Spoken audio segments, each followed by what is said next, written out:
दोस्तों, एक बंदा है जो मेरे टच में है और उसने वीडियोस भी बनाए हैं। उसका नाम है बीरेंद्र कुमार और बीरेंद्र सिंह।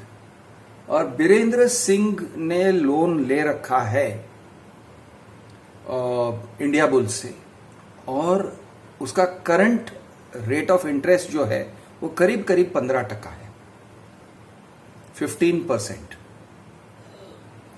रिसेंटली एक बंदे ने मुझे फोन किया और उसने कहा कि मैं लोन ले रहा हूं और लोन लेने के लिए मैंने पूरी तैयारी कर ली है, लोन सैंक्शन हो गया है, क्योंकि मैं अंडर कंस्ट्रक्शन प्रोजेक्ट में घर लेने जा रहा हूं। और मैंने कहा, आप जो लोन ले रहे हो वो किस इंटरेस्ट रेट पर ले रहे हो? और इस बंदे ने कहा 7.5% पर मैं ले रहा हूं, यानी ठीक उसका आधा, 15% और 7.5%। ऐसे कैसे हो सकता है? मैंने कहा, दोस्त ये हो ही नहीं सकता है, ये संभव ही नहीं है कि तुम्हें 7.5% पे एक्चुअली लोन मिलेगा, ये संभव है ही नहीं। और वो इसलिए क्योंकि मैं जानता हूं कि बैंक्स फिक्स डिपॉजिट के लिए नॉर्मल लोगों को, यानी सीनियर सिटीजन्स को नहीं, नॉर्मल लोगों को आजकल 7.10, 7.15% दे रहे हैं। जब वो लोन देते हैं तो उन्हें ब्याज ज्यादा ही लेना पड़ेगा, कम से कम 2-3% तो ज्यादा लेना ही पड़ेगा, यानी कि 9-10% पे तो आप आ ही गए हो। मिनिमम आपको 9-9.5% से कम में आपको किसी भी सूरत में लोन नहीं मिल सकता, ऐसे मैंने कहा। लेकिन इस बंदे ने कहा, नहीं, ये सच नहीं है, मुझे 7.5% पे मिला है और मिल रहा है। मैंने कहा, बैंक के सारे पेपर्स भेजो, मैं पेपर्स देखना चाहता हूं कि पेपर्स में क्या कह रहे हैं। और उसने ये भी कहा कि ऐसा है कि 7.5% वेरिएबल रेट है और 8.5% फिक्स्ड रेट है।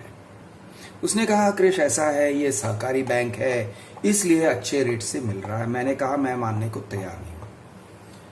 सहकारी बैंक हो या कोई भी बैंक हो, लेकिन 7-7.5% पे, 7.5% पे लैंड कर ही नहीं सकते हैं आज के माहौल में।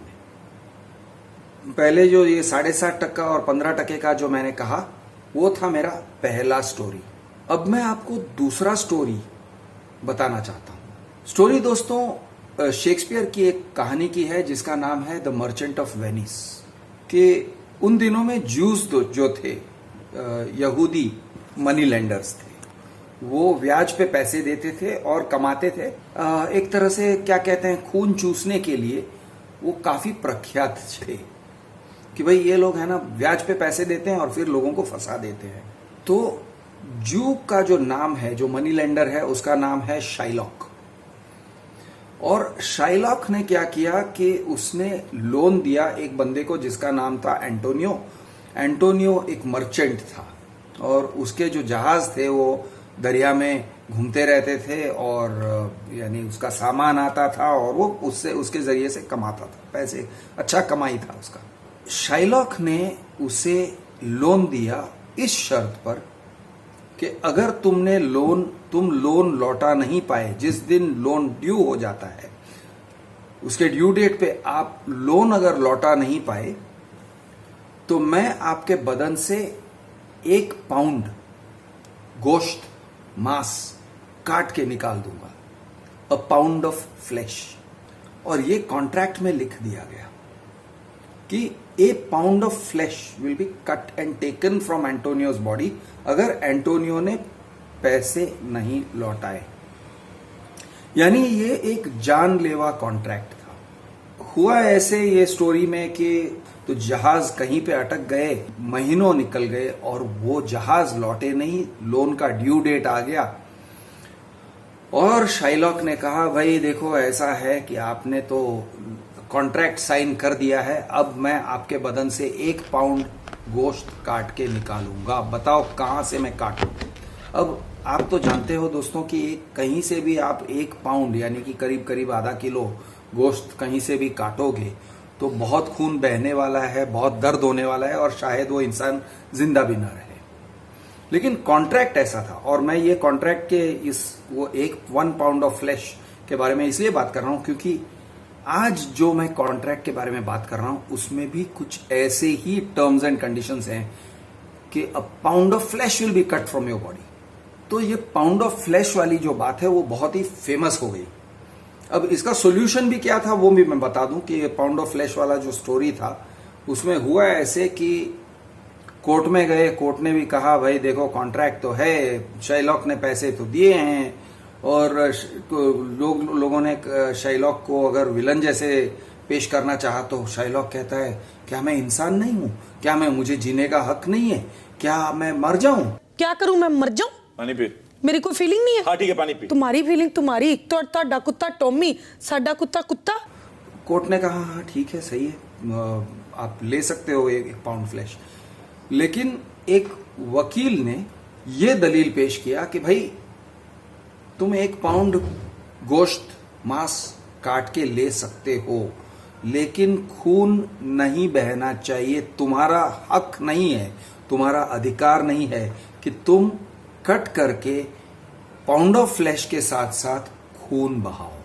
पाउंड ऑफ फ्लैश ले लो, आधा किलो मांस ले लो उसके बदन से काट के, लेकिन अगर खून बहा तुम्हारे ऊपर जानलेवा हमले का चार्ज लगा दिया जाएगा और तुम्हारा सारा धन ले लिया जाएगा। आखिर में होता यह है कि शाइलॉक को मजबूर होकर अपना जो कॉन्ट्रैक्ट है उसे छोड़ना पड़ता है। बैंक्स के पास हक है, राइट है, कॉन्ट्रैक्चुअल राइट्स हैं कि वो आपसे 1 पाउंड फ्लैश निकाल के ले ले, लेकिन क्या उनका अधिकार है कि आपकी फैमिली बर्बाद हो जाए, आपका फैमिली के फाइनेंशियल पोजीशन के ऊपर जबरदस्त चोट पहुंचे ये लोन्स के चलते, ये लोन्स और उनके कंडीशंस के चलते? क्या ये जायज है? तो मैं भी सेम जो शाइलॉक से कहा गया मैं भी वही कहना चाहता हूं। और उनके कंडीशंस क्या क्या हैं, यानी क्या क्या कंडीशंस हैं, उनके किस शैतानी दिमाग से इनका ड्राफ्टिंग किया गया है। ब्याज का हक बनता है, लेकिन ब्याज के ऊपर ब्याज और ब्याज के ऊपर के ऊपर ब्याज और ब्याज के ऊपर के ऊपर के ऊपर ब्याज और उसके ऊपर पेनल्टी, और ये जायज नहीं है, ये बनता नहीं है। और इस तरह के कंडीशंस के चलते लोगों की जान चली जाती है, परिवारों की जान चली जाती है। ये जो लोन अग्रीमेंट है ये Mumbai district central cooperative bank limited जो डीएन रोड फोर्ट में है, सहकारी बैंक है, उसका लोन अग्रीमेंट मैं पढ़ने जा रहा हूं। लेकिन ऐसे नहीं है कि सिर्फ इनके ही लोन अग्रीमेंट्स और इनके ही लोन पेपर्स ऐसे रहते हैं। करीब करीब सभी बैंक्स के जो लोन पेपर्स हैं वो सारे ऐसे ही रहते हैं। अब ये कह रहे हैं in the event of floating rate of interest any upward variation. अब मैं आपको ये बता रहा हूं, इन्होंने ऑफर किया है 8.5% फिक्स्ड रेट, लेकिन फिक्स्ड रेट भी फिक्स्ड नहीं रहने वाला है, क्योंकि फिक्स्ड रेट के ऊपर एडिशनल रेट आएगा, फिक्स्ड रेट के ऊपर बहुत सारे और रेट्स आएंगे। It is here bye agreed and declared that any default is made by the borrower in payment of any EMI installment of principal and interest, okay, or parts thereof, अगर उसका कोई भी चूक हुआ, भूल चूक हुआ, तो 2%, इसमें ये पैराग्राफ में लिखा हुआ है, additional interest rate of 2% per annum, किस पे? On any installment of principal and interest or any part thereof remaining unpaid on the balance of the loan, additional interest at the rate of 2% on the balance of the loan। अब समझ लो कि किसी ने 50 लाख का loan ले लिया, शुरुआत में वो फिसल गया और उसने थोड़ा सा लेट कर दिया EMI भेजने में, तो ये लागू हो जाएगा और 2% बढ़ जाएगा 8.5% से सीधा 10.5%। अगर आपने एक EMI मिस किया या एक EMI का डेट मिस किया तो आपके ओवरऑल लोन के ऊपर 2% इंटरेस्ट सीधा ऐड हो जाएगा और वो एंड तक रहेगा। तो ये 2% उसके ऊपर चढ़ा देंगे और वो पूरे लोन के ऊपर चढ़ाएंगे। यानी आपने अगर 30 लाख का लोन लिया है तो 30 लाख के ऊपर चढ़ जाएगा, या 30 लाख का जो भी बचता है बाकी 19 लाख, 29 लाख या 28 लाख या जो भी है, उसके ऊपर 2% बढ़ जाएगा। यानी 7.5 से ये जो बंदा है जो कह रहा है मुझे 7.5% पे लोन मिल रहा है, वो हो जाएगा सीधा 9.5% फॉर द एंटायर लोन। और ये भी याद रखिए कि इसका कंपाउंडिंग इफेक्ट है, ये कंपाउंड इंटरेस्ट है। तो अगर 28 तारीख हर महीने के देना चाहिए तो 28 को पहुंच जाना चाहिए। और अगर ऐसे नहीं हुआ, then in every such case, without prejudice to the lender's other rights and remedies provided for herein, the borrower will also pay by way of additional interest of 2% per annum to the lender over and above the interest rate of जो पहले लिखा हुआ होगा 7.5% per annum or such other rate herein before provided, as long as any installment of principal or interest or any part thereof remains unpaid. Additional interest at the rate of 2% per annum on the balance of the loan outstanding. आपका loan outstanding का जो भी balance रहा उसके ऊपर additional 2%, provided further it is hereby agreed and declared that if default shall be made by the borrowers in payment of any one of the EMI on its due date, the whole of the said principal amount or balance shall at once become due at the option of the lender. Lender shall be entitled to realize the same by enforcement of its security. Lender यानी कि bank के हाथ में ब्रह्मास्त्र है। आपसे एक गलती हो गई, बैंक कहेगा कि तुम है ना, तुमने जो 30 लाख का लोन लिया है ना, उसका जो भी इंटरेस्ट एक्यूमुलेट हुआ है, वो सब जो हुआ है ना, 30 लाख का लोन बढ़ते बढ़ते जो भी जोड़ के 35 लाख 40 लाख बनता है, जो भी, अभी इसी वक्त इसी महीने में रीपे करो, पूरा का पूरा रीपे करो। आप एक गलती करोगे तो ये जो लेंडर है वो ब्रह्मास्त्र का इस्तेमाल कर सकता है। अब जाहिर सी बात है कि आपके पास पैसे है नहीं देने के लिए, यानी आपका तो हालत खराब हो जाएगा, आपका दिवाला निकल जाएगा। तो वो कहेंगे चलो मैं जो इंटरेस्ट कह रहा हूं वो इंटरेस्ट जोड़ के मुझे अब पेमेंट दो। हमारा इंटरेस्ट रेट बढ़ गया, 2% उन्होंने कह दिया है। अब 2% हो गया तो आप सोचोगे ठीक है, अब तो हो गया ना, चलो तुमने मुझे दंडित कर दिया, लोन के ऊपर इंटरेस्ट बढ़ा दिया, अब तो हो गया ना। ना बेटा ना, अब ये रिपीट नहीं कर रहे हैं, सेम पॉइंट को रिपीट नहीं कर रहे हैं, ये नया पॉइंट है। Point number 3, if there is a failure to pay the EMI of the loan on the 28th day, then depending on the amount of installment, the bank shall be entitled to recover late payment charges. आपने late दिया ना, late payment charges of rupees dash per month by debiting the savings or current account of the buyer. यानी आपको savings account उसी bank में रखना पड़ेगा, वो सीधा आपके सेविंग्स बैंक अकाउंट में से लेट पेमेंट चार्जेस उठा लेंगे। समझो वो 5,000 का एक लेट पेमेंट चार्जेस कह देते हैं, तो वो आपसे कलेक्ट करेंगे। आप कहोगे ठीक है यार, 2% रेट ऑफ इंटरेस्ट भी बढ़ गया और लेट फीस भी ले लिए, अब तो उनको हो गया ना, खत्म ना, इतना ही ना। नहीं, इतना ही नहीं है, और भी है। वो ये भी कहेंगे कि लिक्विडेटेड डैमेजेस हैं 2%, late payment liquidated damages plus late payment charges.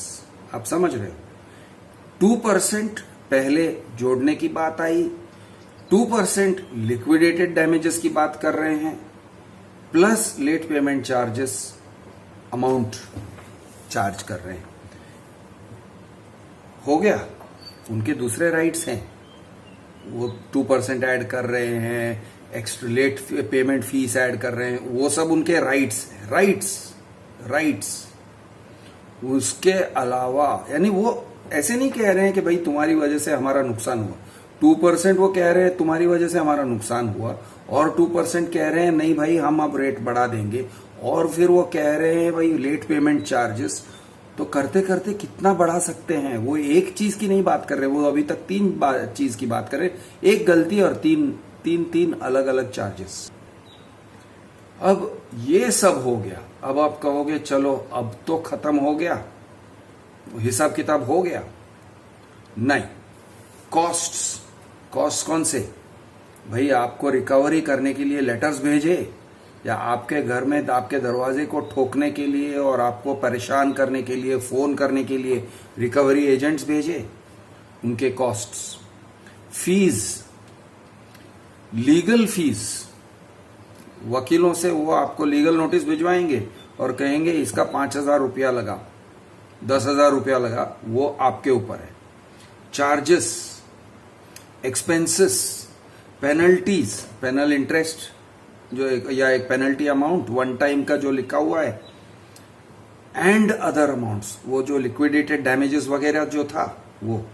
अच्छा, अब ये कॉस्ट्स, चार्जेस, एक्सपेंसेस और अदर अमाउंट्स के ऊपर इंटरेस्ट गिन रहे हैं, और इंटरेस्ट गिन रहे हैं।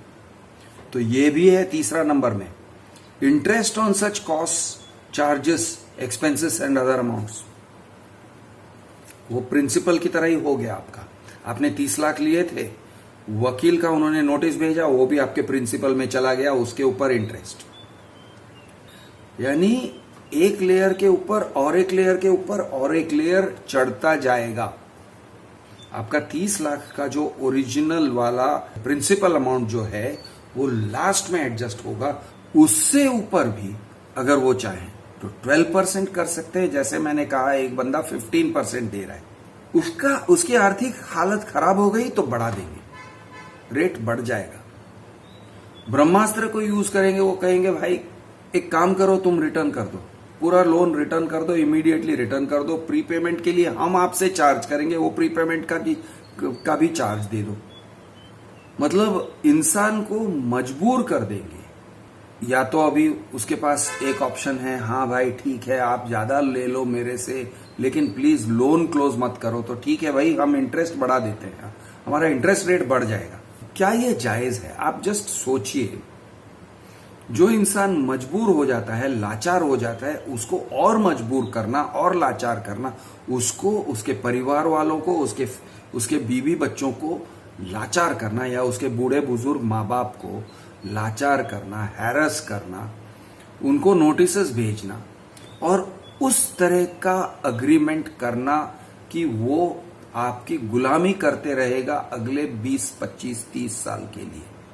अगर वो इंटरेस्ट वगैरह एडअप होगा तो मंथली ईएमआईज नहीं बढ़ेंगे, लेकिन मंथली ईएमआईज के जो नंबर्स हैं वो बढ़ जाएंगे। 20 साल में 240 ईएमआईज होते हैं। अगर अमाउंट ऐड हो गया, पेनल इंटरेस्ट हो गया, इंटरेस्ट का अमाउंट बढ़ गया वगैरह, तो क्या होने वाला है? होने वाला है कि वो 240 ईएमआईज के बदले 360 ईएमआईज हो जाएंगे, यानी कि 30 साल। आप तो गुलामी करते रहे, आपके बच्चे भी गुलामी करेंगे आपके बाद। आपके रिटायरमेंट होने के बाद आपके बच्चे गुलाम बन जाएंगे बैंक के। कुछ बुद्धिजीवी लोग कहेंगे कि यार बैंक्स को भी कमाने का तो मौका चाहिए। सही है, परफेक्ट है। जैसे शाइलॉक कहता है ना, मैं ज्यू हूं, ज्यूस को जीने का हक नहीं है क्या? मैं क्या करूं, मर जाऊं? सेम स्पिरिट में बैंक्स को कमाने का तो मौका चाहिए। वो भी एक धंधा है, व्यवसाय है, धंधे को धंधे की तरह चलना चाहिए। गाय घास के साथ दोस्ती करेगा तो खाएगा क्या? ठीक है, सही है। अब सवाल सिर्फ इतना है, आप किसी को 7.5 या 8.5% इंटरेस्ट बोल के उसको आपका लोन अग्रीमेंट में साइन करवा रहे हो, उसको लग रहा है उसको सिर्फ 7.5% इंटरेस्ट पे लोन मिल रहा है, तो आप उसे फंसा रहे हो। जब वो आदमी फंसेगा मतलब उसको रिपेमेंट मुश्किल हो जाएगा, तब क्या करना चाहिए?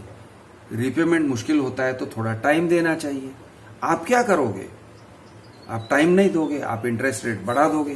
प्रिंसिपल प्लस इंटरेस्ट नहीं दे पा रहा है या मुश्किल हो रहा है, तो आप क्या करते? आपको ये करना चाहिए भाई उतना तो पे करे, लेकिन नहीं, आप कहोगे नहीं अब इंटरेस्ट रेट बढ़ जाएगा, आप कहोगे नहीं अब इसके ऊपर लीगल कॉस्ट होगा, इसके ऊपर लिक्विडेटेड डैमेजेस होगा, इसके ऊपर पेनल्टी चार्जेस होंगे, और ये सारे जो लीगल कॉस्ट और पेनल्टी चार्जेस और लिक्विडेटेड डैमेजेस है उसके ऊपर हम और इंटरेस्ट गिनेंगे।